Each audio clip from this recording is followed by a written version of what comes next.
La fondation The Darklands Foundation s'inscrit dans une urgence planétaire, celle de préserver les écosystèmes liés aux forêts et particulièrement aux forêts tropicales pour des raisons climatiques et de biodiversité.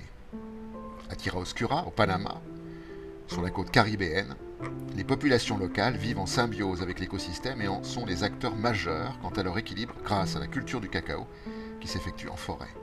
Outre les bénéfices qu'en retire l'environnement, cette culture permet aux populations de se fixer sur leur territoire dès lors qu'elles peuvent en vivre. C'est à cet aspect que répond la finalité de la Fondation: améliorer l'éducation, les connaissances et les pratiques techniques pour que les éleveurs de cacao puissent se maintenir et préserver les forêts. Les interactions entre les forêts tropicales et les grands équilibres écologiques sont d'ordre planétaire. Agir au Panama, c'est agir pour la planète. C'est pour cette raison que Darklands Foundation s'est engagée auprès des éleveurs de cacao et procède à la mise en place de formations, tant dans le registre des techniques agricoles que dans celui des techniques de gestion, pour développer l'autonomie des producteurs, leurs revenus, la qualité de leurs produits et la notoriété de celui-ci. Les populations concernées représentent environ 300 producteurs pour une surface cultivée de 600 hectares et pour un domaine forestier d'environ 1500 hectares.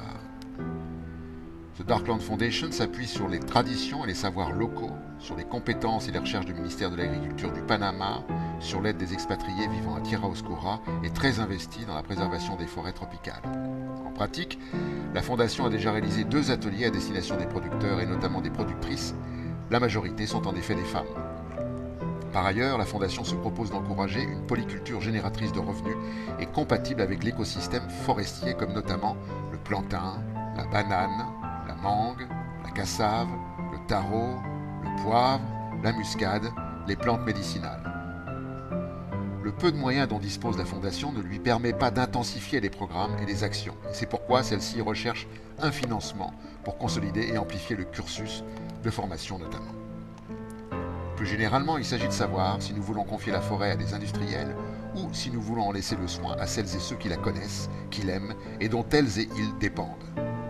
Nous ne pouvons plus ignorer les enjeux humains, donc environnementaux, au prétexte qu'ils seraient éloignés géographiquement. Ce qui concerne les forêts de Tierra Oscura concerne l'humain. À Tierra Oscura se décide aussi l'avenir.